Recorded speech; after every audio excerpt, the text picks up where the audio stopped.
Advisory Council meeting. Not yet. I'm Carrie Sparravon, the chair of this committee, and I'd like to remind everyone to please either turn your cell phones off or set them to vibrate. Anybody that's got their cell phone on this table, if you could silence it completely, that would be great. This meeting is being webcasted. If you'd like to provide public comment at this meeting, please fill out a speaker slip in the back and give it to Ms. Lowe, who's over here. Perfect. I'd now like to call this meeting to order. Ms. Lowe, will you please call the roll?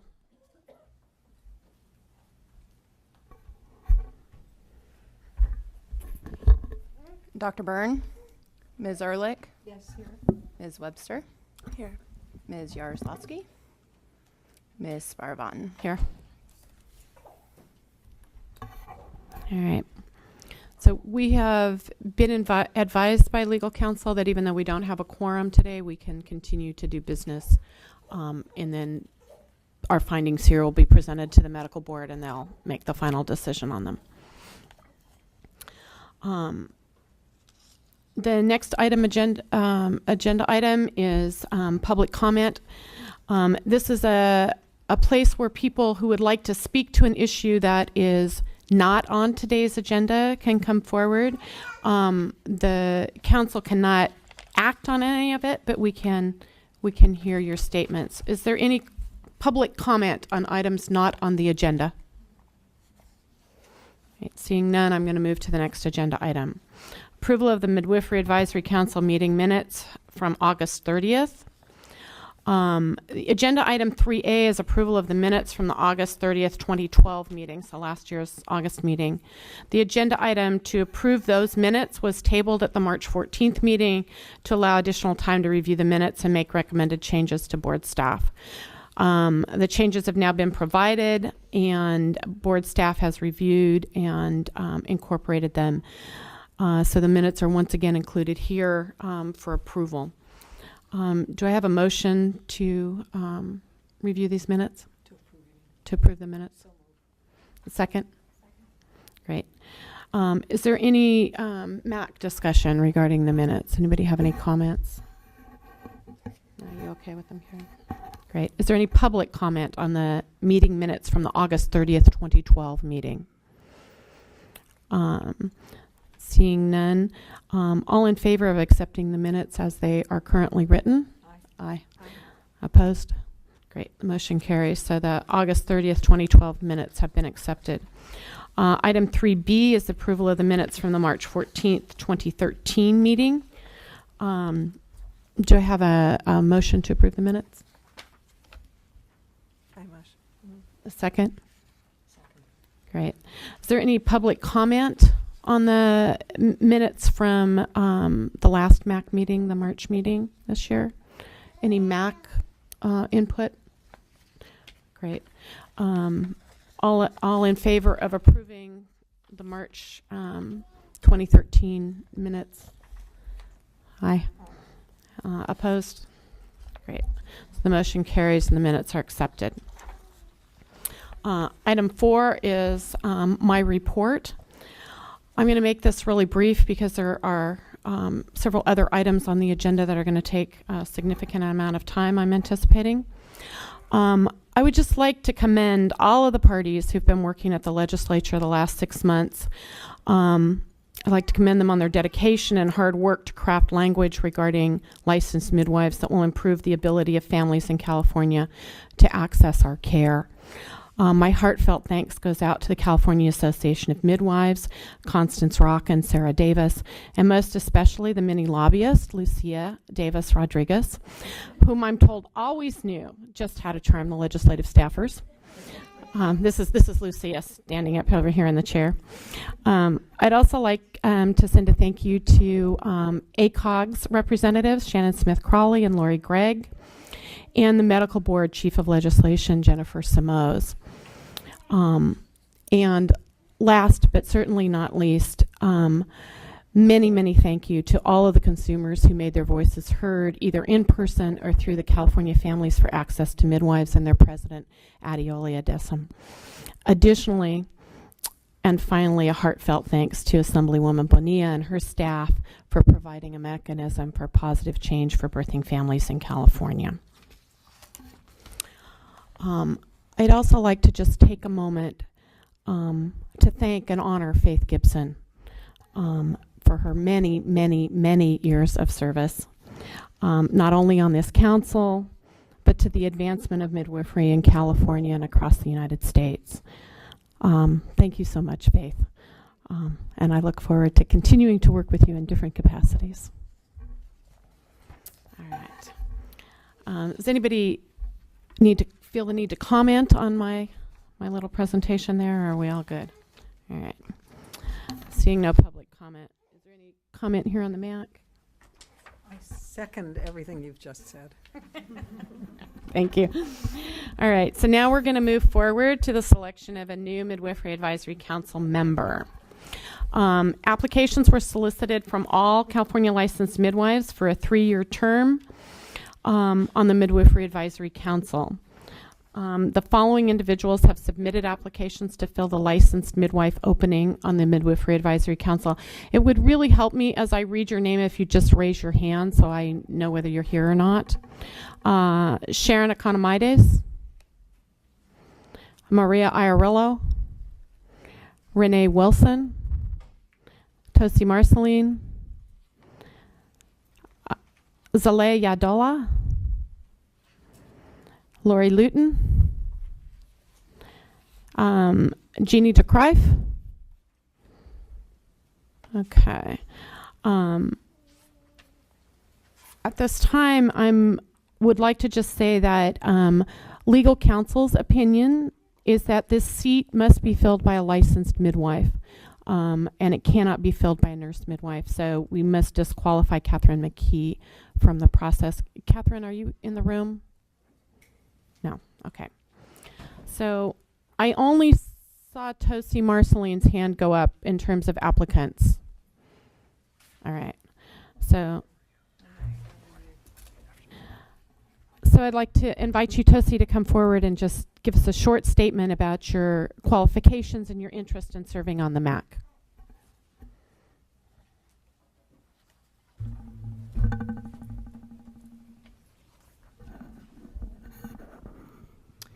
Hi, my name is Tosi Marceline. I'm a licensed midwife and have been for a long time. I practice locally and have been involved in legislative efforts since probably the 1970s. I am surprised and saddened that the other applicants aren't here because this is a job that perhaps someone with new ideas could fill just as well as I could. But I do bring a sense of history and a sense of continuity to the MAC in terms of being the CAM historian. I'm filing away constantly both the memory of what has happened and a sense of continuity in our midwifery process and in our midwifery care. Do you have any questions for me? Anybody on the MAC have any questions for Ms. Marceline? The major question that I would ask anyone who is hoping to be a part of this is, it does take time and travel. I know that part is a little easier for you, given that you live 30 miles away. Yeah. Yeah. And do you see any barriers that you would have to actually being able to put in the time required for meetings and the bits of side work that come? No, I have only applied because I am grateful that one more member of our team has become licensed. She perhaps is the newest licensed midwife in California, and so I am stepping back from doing as much active midwifery as I have been. Anybody else on the MAC have questions? Is there any public comment? You can go ahead and sit down. Thank you. Given that the others have not come, is there anyone in the audience who would like to speak? I would wonder, among the public, in favor of or about any of the other applicants so that we can have that as a part of our process here today. Yeah, thank you for that, Karen. Anybody? Seeing none. Are there any nominations on the MAC for one of the applicants? I'll nominate Tosi Marceline. Have a second? Any public comment on Ms. Marceline? Seeing none. All in favor of Ms. Sorry. It's very short. It's just that I really support her appointment. Thank you, Faith. All right. All in favor of appointing Ms. Marceline to the council? Aye. Any opposed? Seeing none. Would you like to come sit with us? We're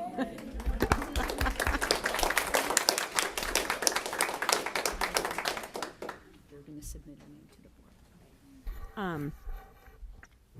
So Ms. Marceline's application and our recommendation will be submitted to the full board in October, where I don't see any reason why it wouldn't be finalized. We have no more business today that requires actual voting, so it's all good. So the next item on the agenda is the Sunset Review update. Ms. Lowe, will you get us going on that, please?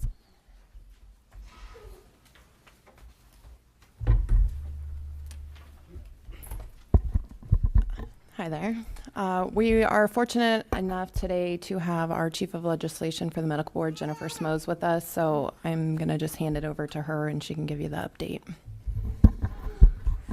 Thank you. I would like to update this council on the sunset issues related to midwifery and what's included in our sunset bill, SB 304. The board made suggestions related to the licensed midwifery program that the issue of physician supervision and obtaining lab accounts and medical supplies should be addressed through legislation.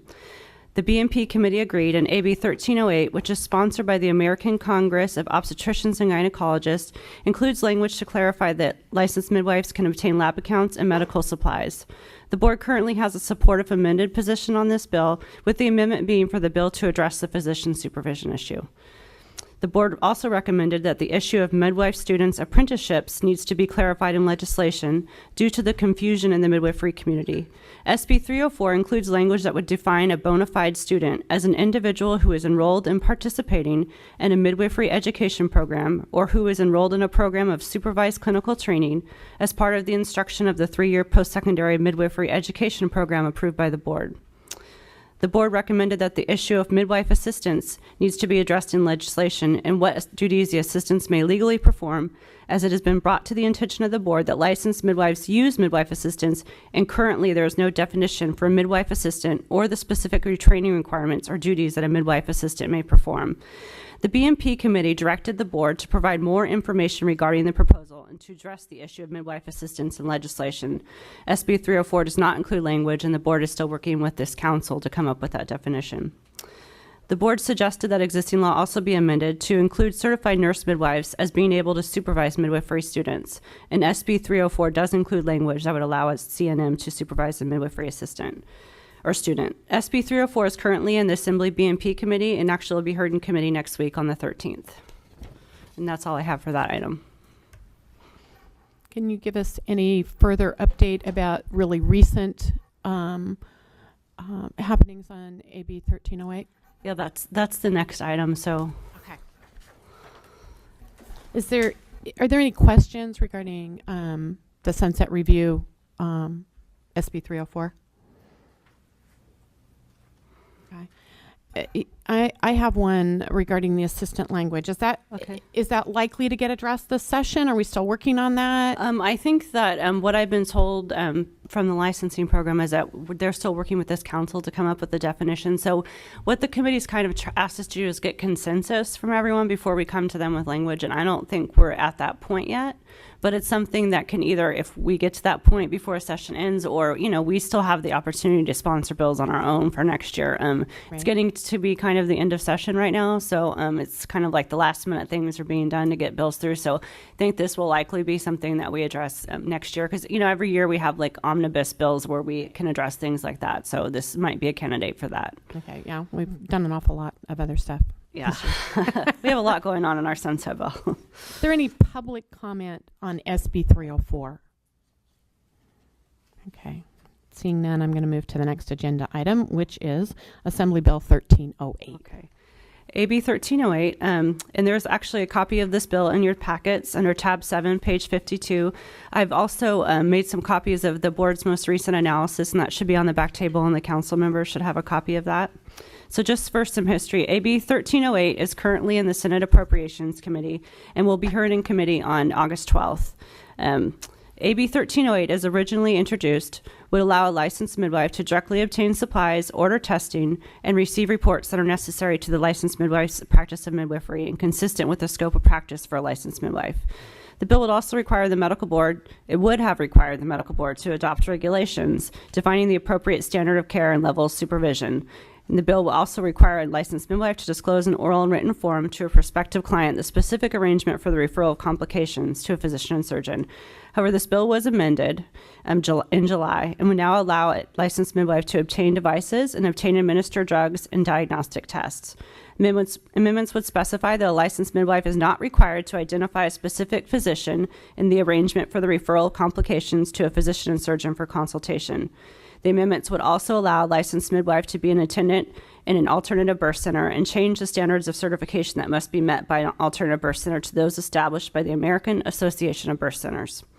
Lastly, the author took amendments in Senate B&P committee, and these amendments were recommended by the committee to delete the requirement in the bill and an existing law for the board to develop regulations defining the appropriate standard of care and level of physician supervision required for the practice of midwifery. The bill would address one of the barriers of care by allowing a licensed midwife to directly obtain supplies and devices, obtain and administer drugs and diagnostic tests, and to order testing and receive reports necessary to the licensed midwife's practice of midwifery. The bill no longer requires the board to adopt regulations regarding physician supervision. However, the board still believes that it is essential that this bill address the issue of physician supervision.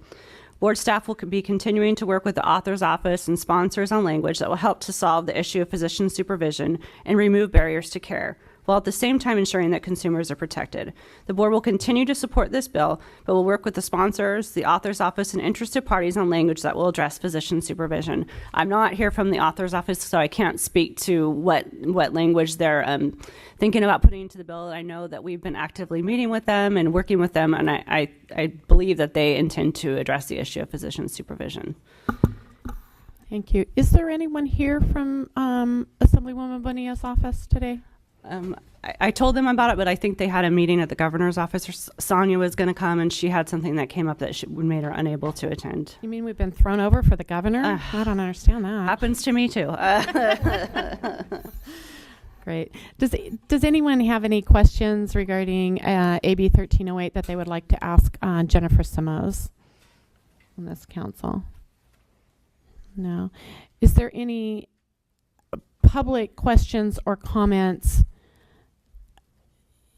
directly addressing what Ms. Simoes has just told us? I'm gonna call for additional comments on it in a minute if anybody has anything independent. No? Great. Thank you so much for all your work. So, are there any public members present who would like to give us an update from their perspective? Constance Rock.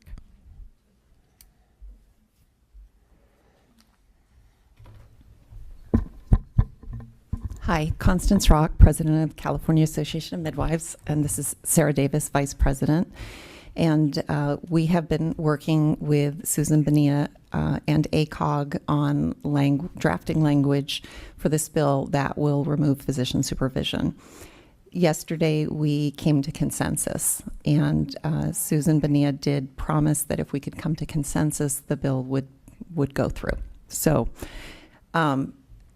the amendments that we agreed on yesterday include striking physician supervision completely, And then there are some restrictions on what types of births licensed midwives can do. So some of the things are going to be that normal birth is defined as singleton vertex between 37 and 42 weeks.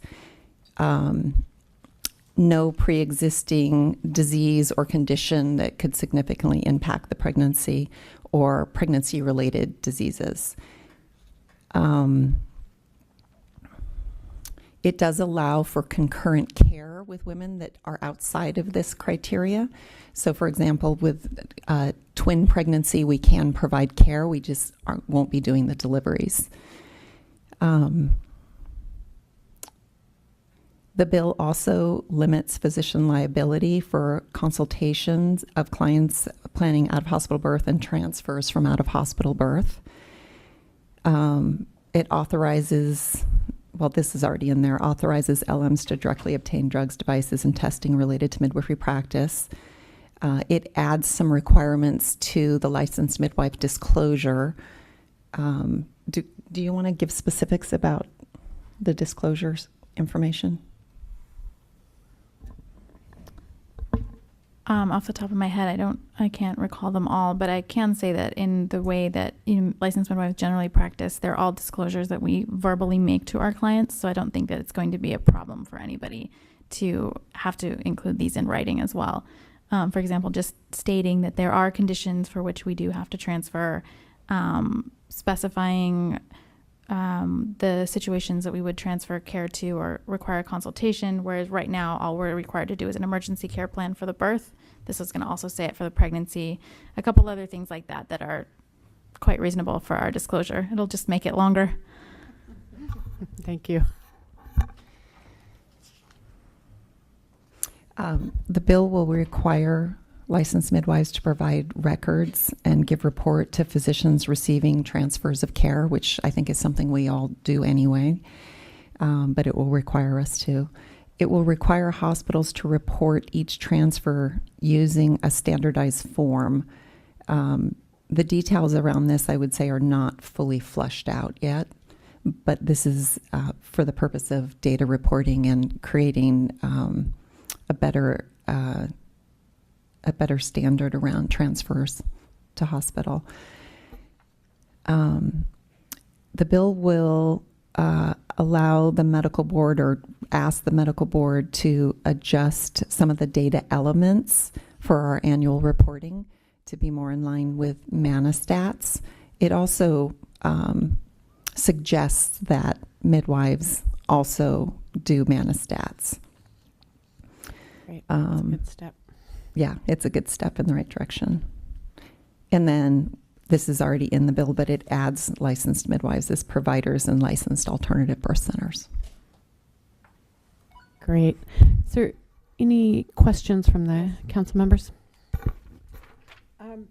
On the report that the accepting hospital must make, to whom would that report go? And do we have any details on what would be in that report? No details, which I think it's appropriately vague and it'll have to get dealt with by whoever has to deal with it. And to the medical board with the intention that it go to the Midwifery Advisory Council and to the California Maternal Quality Care Collaborative. Okay. Was there any input from the liability insurance industry into the limitations that we are asking for, again, for the limitations of liability for accepting physicians? Benia's office has been in contact with them, and so we aren't privy to the details of all those conversations, but they have been in communication. Okay. Thank you. Any other comments from MAC members? Actually, there was one other. On the limitations on the requirements for 37 to 42 weeks, singleton, vertex, all of that. What about non-abandonment clause? Is such a thing being looked at? The waiver and regulations goes. It's out. So, no. The part that stands is the portion about emergency care. So what's currently in our standards of care regarding emergency care will still apply. So, in the event that a baby is coming out breech right in that moment, obviously then the midwife is expected to take care of that situation. I would like to ask legal. I know that there was a recent article in the most current newsletter from the medical board about when a care provider needs to cancel care with a patient, about the process that the care provider has to go through. It's in the most current newsletter. It was interesting to me when I read that article that there is nothing in that article about the timeframes that have to be involved, because I know that there has to be notification, the patient has to be helped in some way, at least with referrals for finding care when the provider is discontinuing care. I had thought that there was a certain amount of time within which the care provider had to make that provision before the care for the patient was actually canceled. I did not see that in the article, and I wonder if either legal or perhaps Dr. Byrne might have any information, or Dr. Gregg, I see you here, about what that is, what that procedure is about. Yeah, I have not seen the specific newsletter that you're talking about. Was it in general how to discharge a patient from your service while still protecting the patient and yourself from abandonment? Yes. Mm-hmm. Typically, and again, I'm probably not quoting directly from the regs, but the working idea is that there are times that patients have to be transferred of care to another provider because of complications, and that's different. That's outside of what That's different. this is. If a provider, again, from the medical side, our standards are that if a care needs to be discontinued, that you have to give the patient adequate notice. We generally provide a list of alternative providers that they are then able to pursue, and provide them with a stipulation such as we'll continue to provide emergency services for 30 days. So as far as you know, 30 days is the recommended time? That's what we use working-wise, and recommended and regs might be two different things, but you want to be able to provide a smooth transition. Right. But again, this is very different than a patient who has risk factors where you're transferring care. So. I understand Yeah. that, yeah. There actually aren't any regs or laws specific to it. It's actually the standard of practice. So where those guidelines came from in that article is basically from what the standard of care would be. Okay, thank you.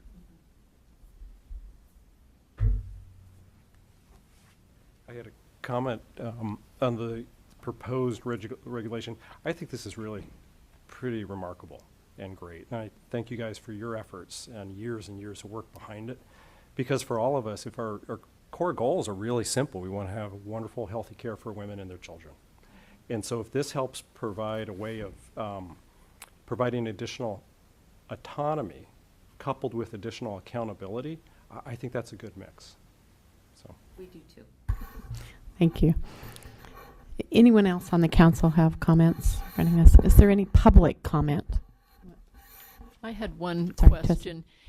In the writing of the report from the hospital to us, the medical board, and to us, is there any mechanism for input by the Midwifery Advisory Council or any licensed midwife organization on how that report should be written?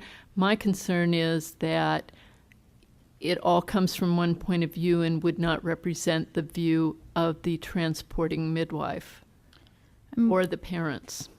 Yeah, we can take that concern back to Benia's office and committee staff who are actually, figuring out the actual words. And I think that the intention is that some regulatory body is going to have to write the form. So we can certainly put our input that we would like the form to get written here in the Midwifery Advisory Council. Great, thank you. Typically, I'd imagine it's going to be in line with a lot of other vital statistics forms. It's not going to be text narrative based. It's just going to simply be data elements to document outcomes. So I can't imagine it's going to be much more than a checklist format, similar to, again, what we have to do reporting for OSHPA, Joint Commission, and the others. So it should be non-threatening. Yeah, I could see it, containing the same elements that are in the licensed midwife annual report for transfers, that the hospital then would have to fill that out. And I'm also anticipating that the form itself is going to get hashed out as a regulation. There's another piece that I forgot to add in here, and that is that if a woman has a pre-existing condition or disease, or during pregnancy has a condition or disease, if a physician approves her, so if a physician examines her and says that she is likely to have a normal birth, then she can come back into our care. Okay. So. That's great. Now, any public comment? Diane? Just one. Just come, you gotta. You guys might take yeah. back, sorry. Diane Hulser, licensed midwife. The national, you probably heard of the Home Birth Consensus Summit that happened, and we recently just had a follow-up summit. There's a committee on collaboration within that summit, of which I sit on, and one of the things that we are doing right now is developing a national template for a transport form. So there's going to be one that's going to be developed with a lot of input from OBs and family practice and midwives and nurses and administrators. So there's a lot of different input into that. So I'll make sure that you guys have that. Great. We're doing Great. that. We just did the guidelines. The guidelines will be coming out this fall in a few different journals. So the guidelines are going to be out there, the transport guidelines. What is expected of the midwife and transport? What is expected of the hospital and hospital staff in a transport, just to, get it out there, because that's been, one of the interfaces between transport, between the two different systems, has been a little bit of a tripping point. So we're working at that from that level. So, and then the next piece will be the form. So we're going to start, we have a draft fleshing that out in the next month. So I'll make sure you guys get a copy of that. Definitely. Fantastic. Thank you. There are a couple of different directions that we, a couple more tangents we were hoping to take the bill on, and a couple different directions ACOG was hoping for. And we know that there's so many developments around. I mean, I didn't know about that, but other things that are coming up with new data, and plus we're going to have some new data here. So we're looking forward to, over the next few years, seeing what new data brings us to try to work on some of these other issues like transports. Wonderful. Thank you. Any more discussion surrounding this from either the council or the public? Faith?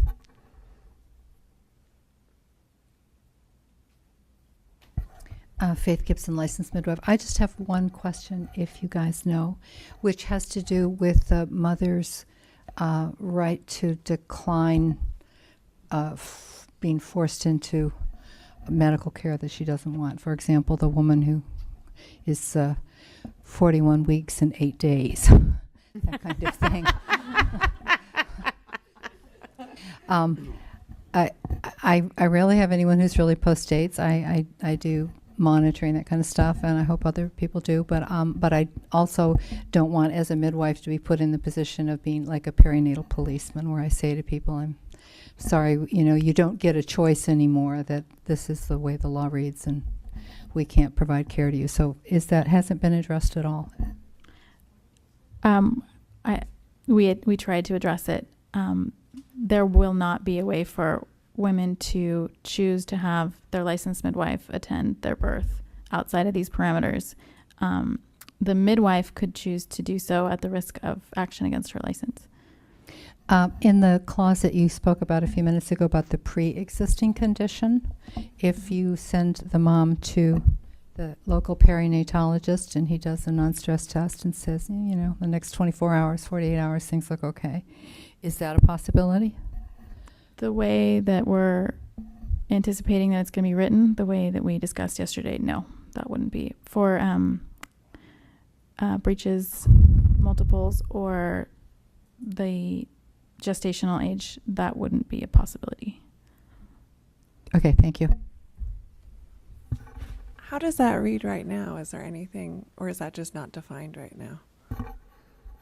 Right now, we have a section in the standard of care that was adopted September 15th of 2005 that, with informed consent, a woman who has certain risk factors can still decide that she wants to continue in the care of a licensed midwife. That's what they're referring to as the waiver that's going to go away. That's going to be removed from our standard of care, and women will no longer be able to say, yeah, I don't care that I'm 41 weeks and 8 days. I still want to have my baby at home with my midwife. That will no longer be an option. I am understanding that correctly, right? Okay. Just as somebody who had a home birth, I have to say that I don't agree with that part. We don't either. Neither do we. As context, and again, I wasn't involved in writing the bill, but what I imagine the goal is simply, to the 41 weeks, 8 days is like clearly something we all have comfort with.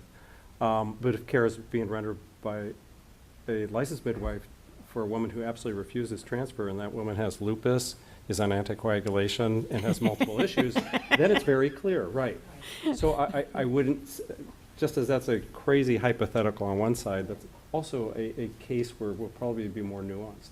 But I think if you pull back, and for women with diabetes or other risk factors where the prenatal care is one component, but actually delivery has risk, I think the intention sounds valid.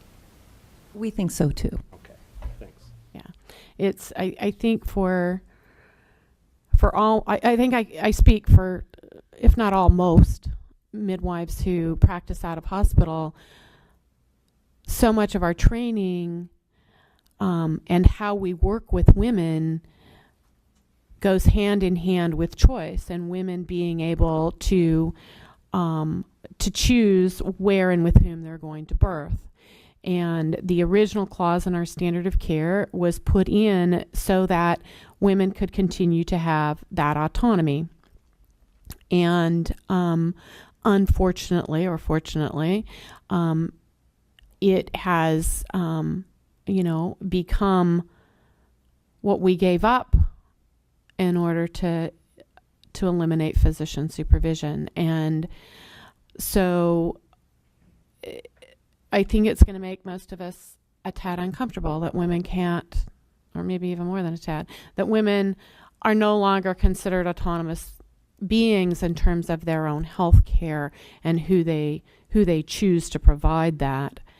At the same time, the number of women who fall into these categories that is going to risk them out of the care of a licensed midwife, that number of women is very small. And so the opportunity now for licensed midwives to provide care to a greater segment of the birthing population in California has increased at the same time that we're giving up this small piece of what has been our practice all along. So I hope that everybody here and across the state can take away with them, yeah, we didn't get everything we wanted, but we got a really big piece of something that has impacted out of hospital birth and licensed midwives for decades. Absolute decades, since before licensure and after licensure. And so when you negotiate. It doesn't mean you get everything you want, but hopefully you end up with the pieces that are most important. So. If I can make a comment, we have to be very, very careful that the birthing public does not see that as we traded their autonomy for ours. That's correct. I agree completely. And yeah. I'm going to make my statement that I am very sad to see this waiver go. I think that parent autonomy is incredibly important, and I think that their relationship with licensed midwives is incredibly important. I also recognize the level of compromise that we have to go to in order to get this extremely large chunk of what we do need in order to be able to best serve the mothers and babies of the state.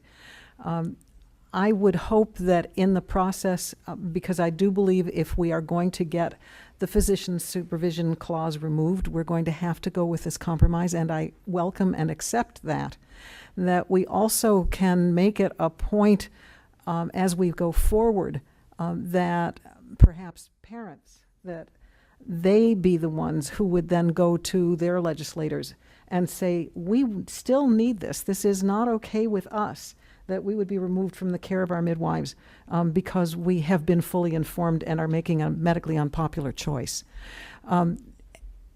And I support the changes that we are looking at now, and I support the compromise because I think it is a step forward.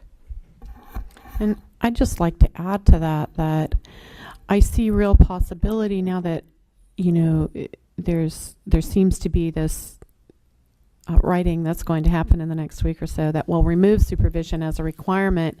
I see that as opening a door possibly for licensed midwives to collaborate more with physicians. And when you get a client who no longer meets the criteria for home birth as specified in the law, that partnerships will develop so that the licensed midwife can continue to be with that woman as she delivers in the hospital, whatever that setting looks like, because we'll no longer have this, oh, I can't talk to you thing going on.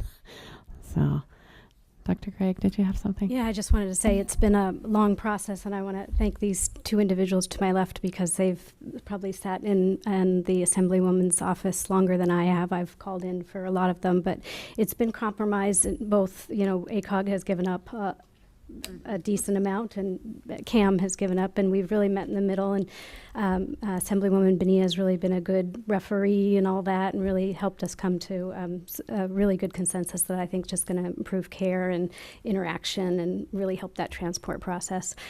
Specifically with regards to the waiver, it was brought in certainly more in the legislative eye, in the legal eye, perhaps more in the public eye with all of these negotiations. And I want to say that even if it wasn't written and compromised in the way it is now, it is at pretty big risk for not continuing in with concurrent with a licensure, concurrent with a state licensure. It's just so unique that no other person who's licensed can have that sort of waiver there. So I want to say that even though you may be sad that it was a compromise in this whole bill together, that if this bill didn't go through, it was at risk. Thank you. Is there any more public comment from anyone? Any more council comment? Okay. I do have one last. Okay.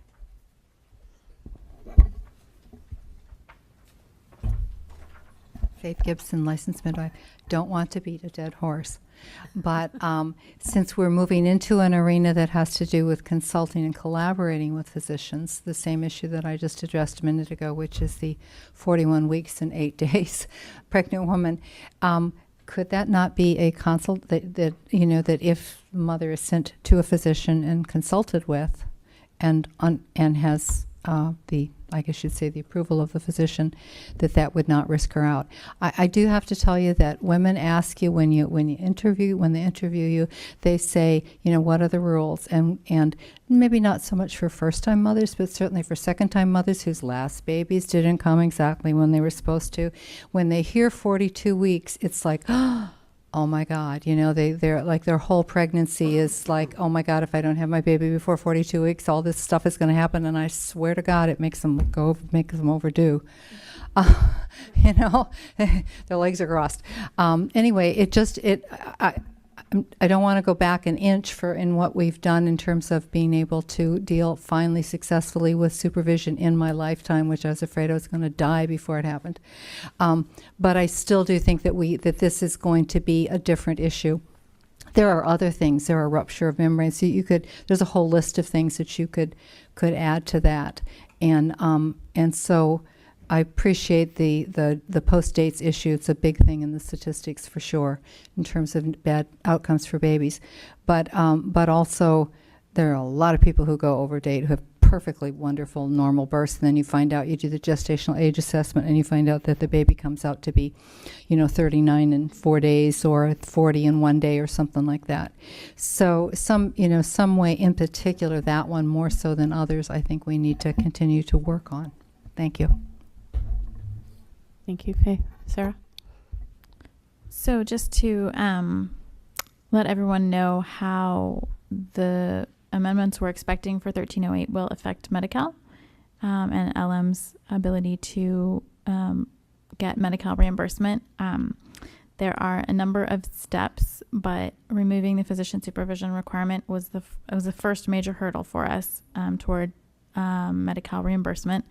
The next hurdles are regulatory, amending the state plan to include licensed midwives and getting the forms changed, literally the actual form. And once those hurdles are cleared, we should be set for direct contracting with Medi-Cal, but that will not cover Comprehensive Perinatal Services Program. The CPSP is a separate piece of code, and we will need to deal with that in a separate bill. And is Assemblywoman Bonilla saying anything about her desire to help with that? She said she would. Yes. Fantastic. I just want to give a sense of context as well, because it might seem like some of these are so onerous and prying and manipulative, and yet welcome to healthcare in the U.S. Over the last 15 years, there's been a remarkable amount of change in U.S. healthcare, and it's all intended to provide safer care for not just women and children, for adults. When you look at the wide variety of outcomes that used to exist for everything from hypertension to renal disease to pregnancy, there was a huge gap. I'll just say it that way. There's a huge gap between best care and the care being delivered. So over the last 15 years, and rapidly so the last 5 years, you know, what you're describing, and understandable frustration, is exactly what has gone on with healthcare systems. So physicians' accountability, physicians' regulatory compliance, documentation of training and ongoing professional competency, nurse practitioners, nurse anesthetists, certified nurse midwives. This kind of tighter evidence that we know what we're doing and we know how to do it is actually just the way U.S. healthcare has changed in a way that I think if we pull back, even though it's a lot more work, it's actually for the better. It's a way of having a lot more clarity on outcomes and a lot more clarity on, you know, skills. So it does clearly represent a lot of work, and it does sometimes box us in ways we don't like. But again, with that accountability comes greater autonomy, and that's why even the evidence of outcomes from planned home birth and ultimate outcomes is a great example of the reporting.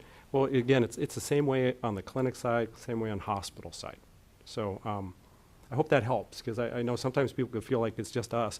It actually is. It's ubiquitous to the U.S. healthcare system right now with a good goal in the end. So. Yeah, I would second that. I've heard in the practice that I've been working on some of the frustration with the physicians that they're being, you know, double checked by the nurses on the floor and told, no, you can't do that because, and so I know that it's not just us, that that there's a lot of this kind of thing going on in medicine in general, so that we can achieve better outcomes, because God knows we need to be a little bit farther down on the list than 47th in maternal mortality in the world. So Yeah. Thank you for your work, Sarah. And Constance and I definitely would like to echo your opening statements, thanking everybody, Ms. Bonilla's staff, Lori Gregg, and Shannon Smith-Crowley from ACOG, and all the other stakeholders who've been part of the various meetings, and the California Families for Access to Midwives. It's gotten us this far, and we're really very excited about it. As much as there are little pieces, big pieces that didn't quite happen the way we were hoping for, we were very, very happy with this. And we still need it to pass. Yeah. Yeah, we do. Yeah. So calling all consumers. Any other comments on this? Great. Oh, Diane. I just wanted everybody to hear this. It's not really, I mean, there's nothing to do about it, but I just have found out that actually Covered California, our California Healthcare Exchange under the Affordable Care Act, has licensed midwives included. So Covered California has made the decision to cover licensed midwives. So Yahoo. Covered California is covering licensed midwives. I think it's just a no-brainer that Medi-Cal's going to have to do it as well. And I understood that ACOG actually opposed that, and Covered California made the decision to add them to who was. Fantastic. Yeah. Great. Thank you for that piece. Excellent. Anyone else? All right. Seeing none, I'm going to move to the next agenda item, which is a program update from Ms. Lowe.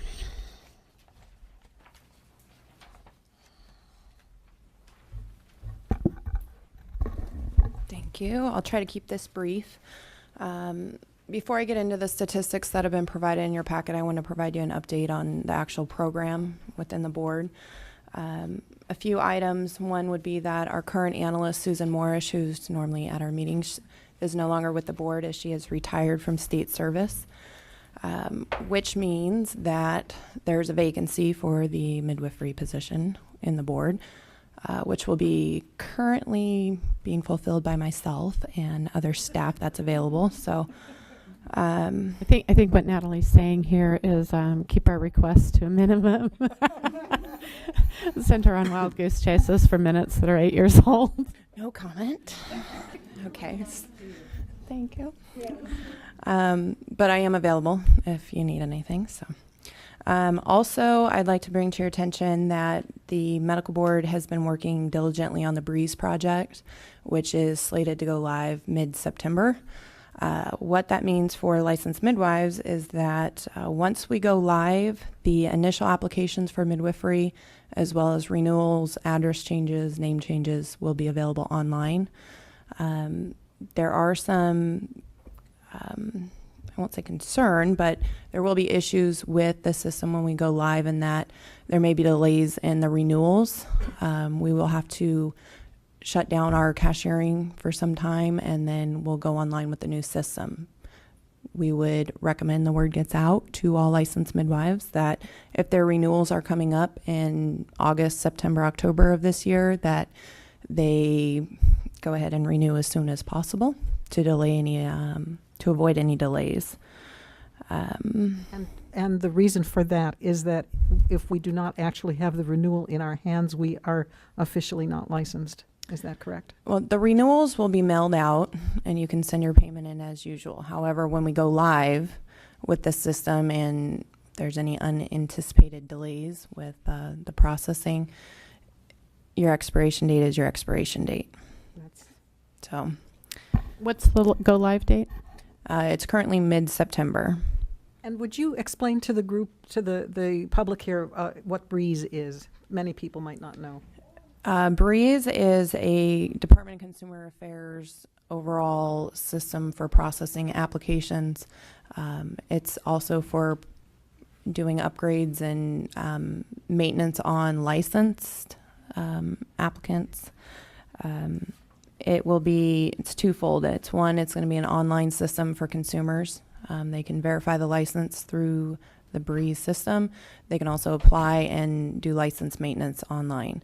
It'll also be used for our internal process for processing applications as well as the licenses.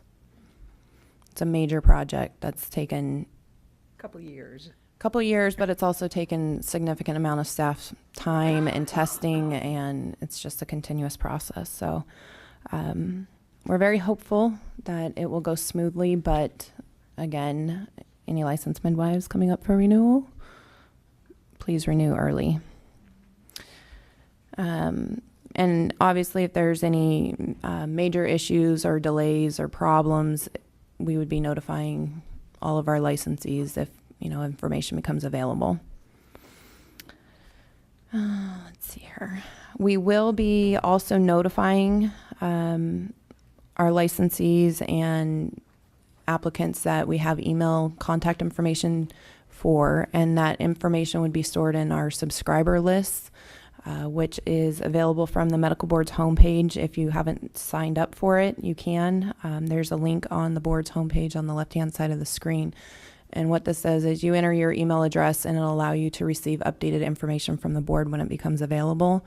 There's different lists that you can sign up for, including board meeting agenda notices, materials, and minutes, as well as newsletters, news releases, and regulations. This is how we'll be notifying the individuals, and we do not currently have a licensed midwife subscriber blast list, but we have looked into the possibility of doing that, and we're hoping to have something up soon. But for now, if you haven't done so already, I would sign up for that. Are there any questions on Breeze or emails? Okay, so that's our program update. I'm going to move on to some of the statistics that are provided in your packets. The agenda item 8 has the different statistics. The first tab is for the actual licensing. In the third and fourth quarters of fiscal year 2012 and 2013, which is January 1st through June 30th, there were 11 new applications received and 14 new licenses issued. And at the end of the fiscal year, we had 297 licenses that were in a renewed current status. 24 were in a delinquent status, and that's for various reasons. And I know it's been brought up in the past. We don't pursue those delinquent licensees. We send out a delinquent notice, but it's up to them to contact the board and update their licenses.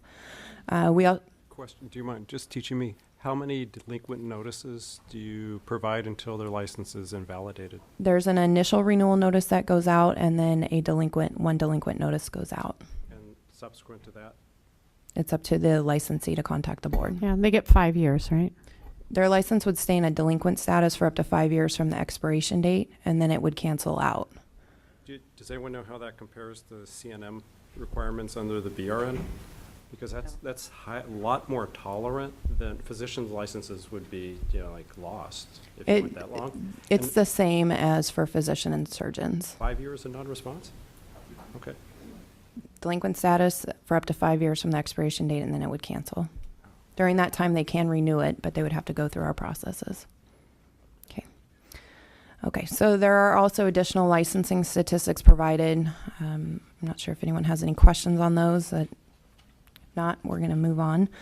I'm going to skip agenda 8B for just a moment and move on to 8C, which is the enforcement statistics. You'll see that 12 new complaints were received during the last 2 quarters, and that was for 12 new complaints were received against the licensed midwives, and we had 4 against unlicensed midwives. There were 2 investigations opened against licensed midwives during the quarter, and we had no referrals for criminal or disciplinary action during that time. All right, agenda item 8B, which is the 2012 licensed midwife annual report that has been provided in your packets. It will also be uploaded to the board's website under the midwifery section.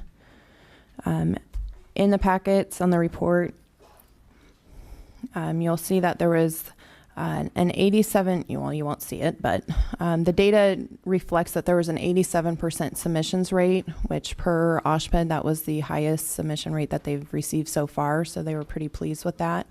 Their numbers are also being based off of the total expected results, which are detailed on that report, but that does not take into consideration delinquent licenses.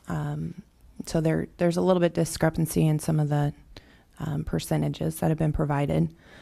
When they provided us the report, they did question and wanted to bring to our attention that there are issues with the delinquent responses on these surveys, and that as of March, they'd only received 194 reports, which calculated out to 62%.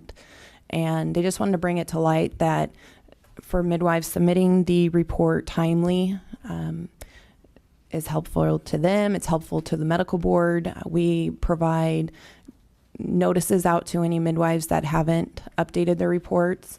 And we're also in contact with OSHPD throughout the year, providing them information on how many that we're showing and how many they're missing. And this year especially, we tried to provide a little extra due diligence on getting those reports submitted timely. So we would recommend any midwives out there to encourage them to submit it timely if possible.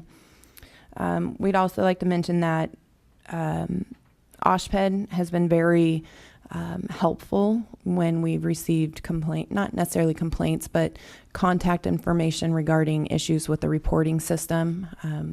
Normally those calls come in to the medical board and we're in contact with OSHPD. They've been very quick to resolve the problems, get back to us, get back to the midwife if necessary, and we're very appreciative of that. So with that said, that does conclude my report. I'm not sure if you have any questions. Any MAC discussion? I have one question. With those new requirements about what's defined as normal labor, I noticed that on page 61, you talk about breech deliveries and twins delivered. Would you still collect information on that? And if so, would you report, which midwives were doing that? The information contained in the report is not necessarily what the board is requesting as being provided. It's what's actually in statute. So in order to make the changes to that, it would have to go through the process, which is somewhat being addressed through this entire process in the AB 1308. So, Given what Constance said about the plans for the conferences around this compromise and around this proposed legislation, that there will be proposed changes to the criteria in the licensed midwife annual report that would make it consistent with both Manistats and then I would presume with any new statutory requirements for midwives. Yeah, I would think we would still want to collect the data. We just might want to qualify it in different ways as we move forward. Yes, in terms of collecting the data, yes, we would probably could possibly continue to do that. The midwives' names are not connected to these reports. Okay. That was one of the original requirements that the midwives asked for when the licensed midwife annual report was mandated, was that given the history of midwifery in California, midwives would be reluctant to make their data public if their names were connected to it, and could mean that they would then get prosecuted, which is what we had been prosecuted for 20 some years. So the midwives' names do not go to the medical board. The midwives' reports with their names connected to it go to OSHPD. And OSHPD collects the data, makes up the report, and submits that to the medical board. The only name that goes from OSHPD to the medical board is the name of the midwife who did not send her report in.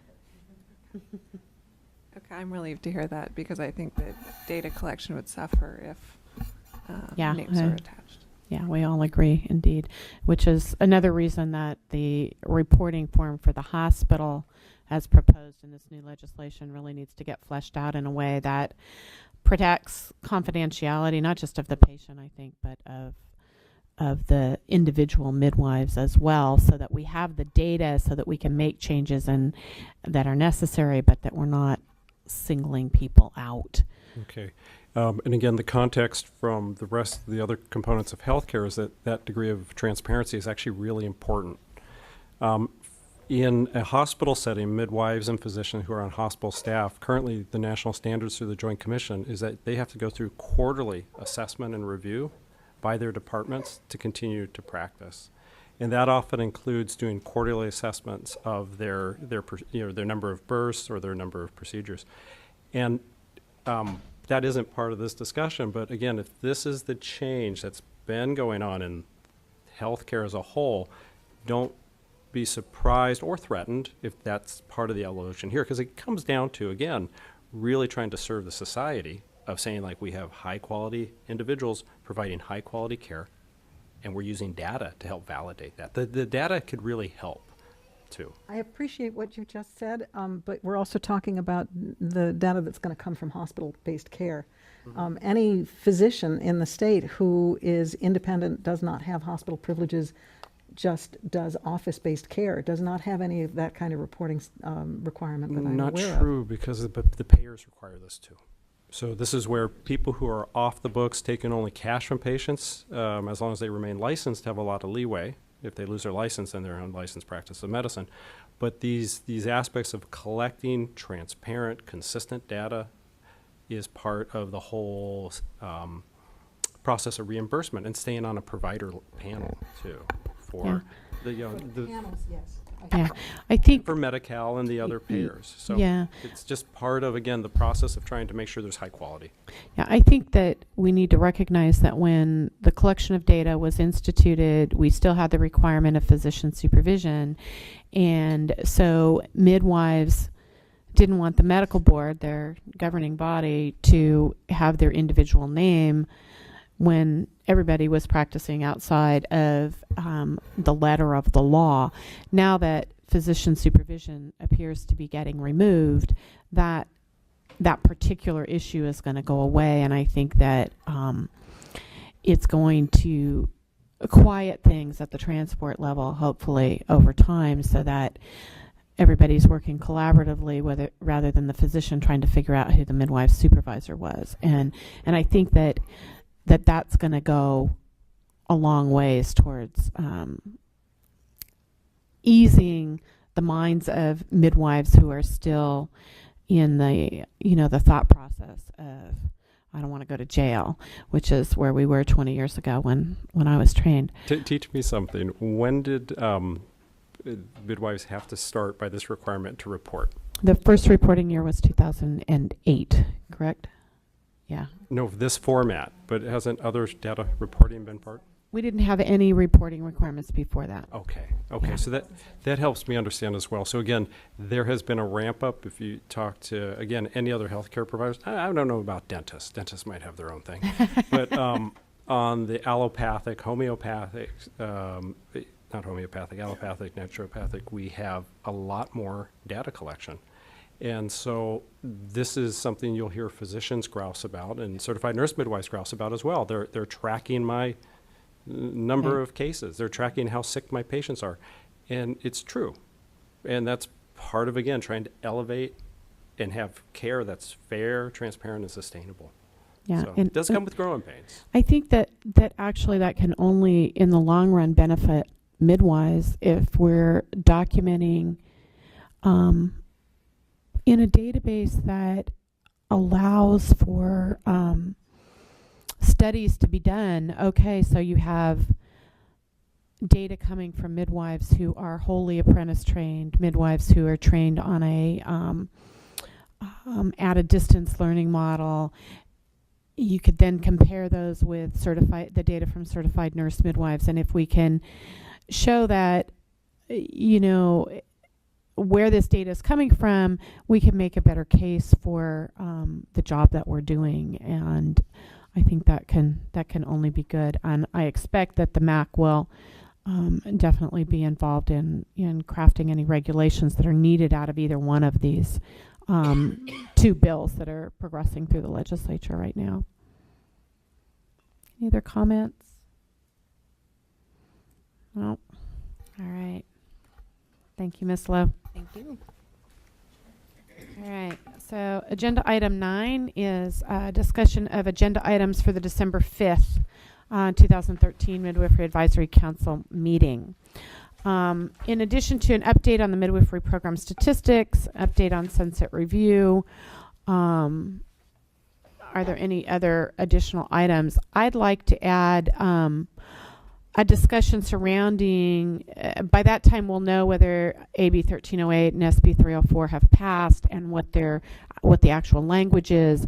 I'd like to consider a discussion at that point of, and I expect input from staff obviously on what is going to be the role of the MAC and the medical board at large in terms of crafting these regulations that are obviously going to be necessary. I would also like to put on the agenda a discussion surrounding, and I know we've talked about this before, but I think we need to have some kind of a mechanism for midwives who have previously surrendered their license for a process that would evaluate whether they are eligible to get their license back and what that looks like. And if staff can help us with what that looks like in other, for other licensees of the board, that would be really helpful. Does anybody else on the MAC have something they'd like on the agenda next time? I was going to ask for that. I also would like to ask that we have a look at the comparison of the 2012 licensed midwife annual report data with the previous 5 years, the previous 5 years. You're going to write that Oh, yeah. comparison? Okay. I did it already, so why wouldn't I follow it up? Yes. Anyone else? Is there any public comment on this agenda item? Seeing none, I'm going to adjourn this meeting. Thank you all for coming. Motion. Oh, can I have a motion to adjourn the meeting? Second? Great. Any opposed? I didn't think so. Thank you all.